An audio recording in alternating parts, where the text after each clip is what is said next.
Joining me right now, Senator Reverend Raphael Warnock of Georgia, Democrat and pastor of the historic Ebenezer Baptist Church in Atlanta. Senator Warnock, it's always a pleasure. Thank you for joining us today. Great to be with you. I wanted to first talk about the very alarming raid we saw last week in Georgia, Fulton County election office, 700 ballots taken. Obviously, people across the country very worried as Donald Trump is talking about nationalizing elections. Obviously, people in Georgia very worried. You asked for a briefing of the Justice Department. You demanded some answers with some of your Democratic colleagues. Talk about what happened and what you're wanting to hear. Well, let's be clear. What we're seeing are the desperate maneuverings of an authoritarian.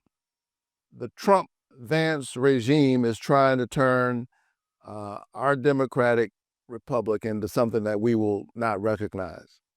And anybody watching that raid on the Fulton County Board of Elections, whether you're a Democrat, Republican, or independent, should be deeply concerned. This is not a partisan issue. This is about the health of our democracy. Are we a democracy or not? And so I'm afraid that the president is using old, debunked conspiracy theories regarding the 2020 election as a pretext for meddling in the midterms in 2026. He knows he's failing. He has broken every promise that candidate Donald Trump made to the American people. He said he was going to lower costs, and people are looking at their grocery bills and they see them going up and not down. We received news earlier today that some 200,000 Georgians have dropped out of the Affordable Care Act because of Republican policies that have literally doubled and tripled their costs for health care. And so the same man who has stolen people's doctors is now trying to doctor the election. I intend to hold him accountable as a voice for Georgia in the United States Senate, but ultimately it's the people who will hold the Trump-Vance regime and their collaborators in Congress accountable come this November. He has talked about this term nationalizing elections. He's mentioned it twice now, even as the White House tried to walk back. What is he actually saying? What is possible? What can Congress do to make sure that he doesn't do anything that does try to nationalize the elections? Well, it's deeply troubling. And again, whether you are a Democrat or Republican, you should say no to this. You should be deeply concerned. I mean, imagine if Barack Obama had said, I'm going to nationalize the elections. If Kamala Harris had made that same claim, we know what the response would be on the other side. And so if you have any sense of principle and integrity and commitment to who we are as an American people, you should have the same response. But we're witnessing a desperate man who knows that he is failing and that the people are fed up with his policies. They are not working. And so in a real sense, it's not hard to connect the dots here. This is the man who called into Texas and said, I need 5 more seats. Same thing in 2020, called into Georgia, said, I need 11,000 votes. And now he's talking about nationalizing the elections, turning the democracy upside down so that rather than the people picking the politicians get to pick their people and determine the outcome of the election. And so while I'm ringing the bell about this, and I will continue to ring the bell, here's what I don't want people to do. Don't become so discouraged. Don't give in to the kind of despair that convinces you that there's no point in showing up at all. We've seen voter suppression before in Georgia. I saw it in my own election. Efforts to suppress the broad, multiracial, bipartisan coalition that sent me to the Senate. And we were aware of it. We engaged it. But ultimately, we turned out our people and we won. And that's what's going to happen this November. You went to Minneapolis last week. You went to the site of the terrible, brutal shooting of Alex Preddy.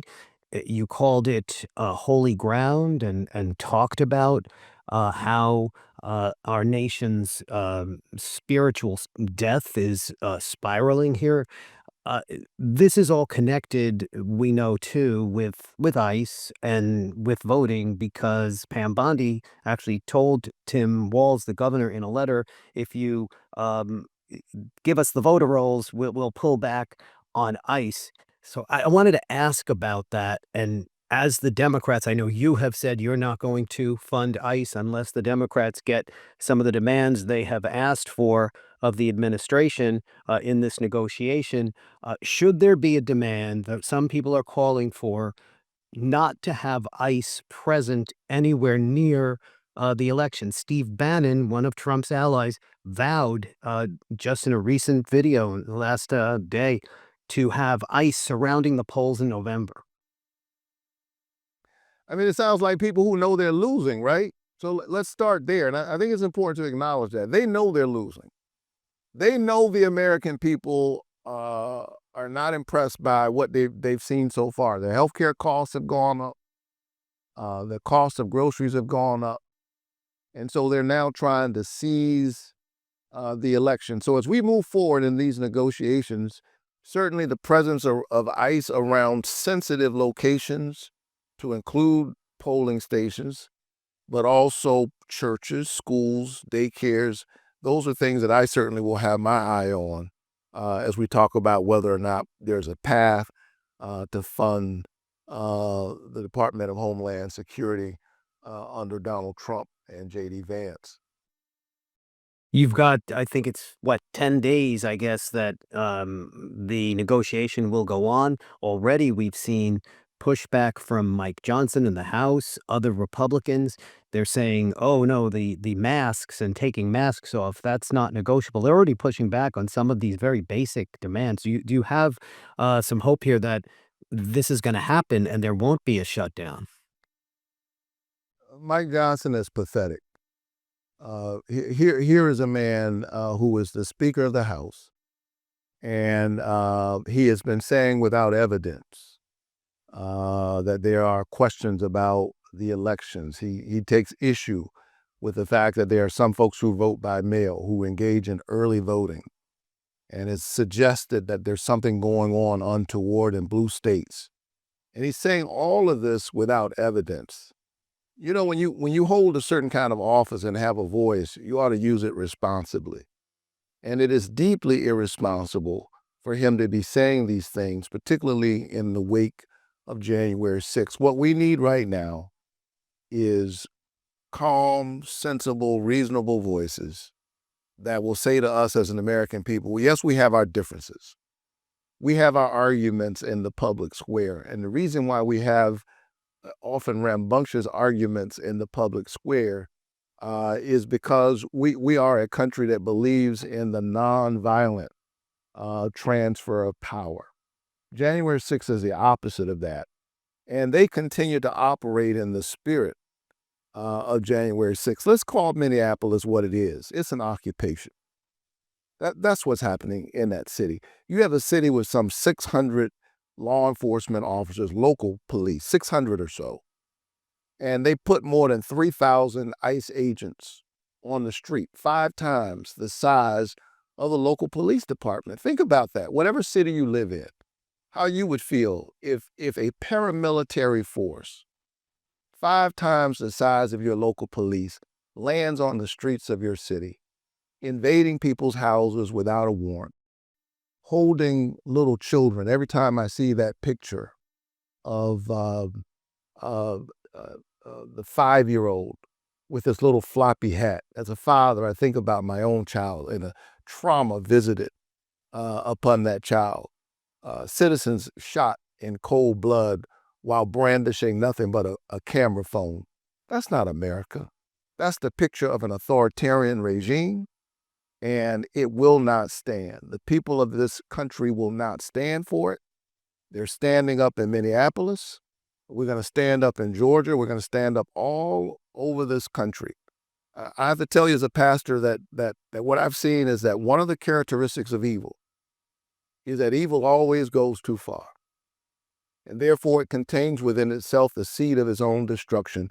Donald Trump has unleashed evil on our streets, and we have a moral obligation to say no with our voices, with our votes, with our organizing, and I'm going to be doing everything I can as a member of the Senate to hold him accountable. Senator Warnock, we appreciate all the work you're doing, and I certainly appreciate your giving us some time today on the program. Thanks so much for joining us today. Good to be with you. Senator Raphael Warnock of Georgia. We're back in a few minutes.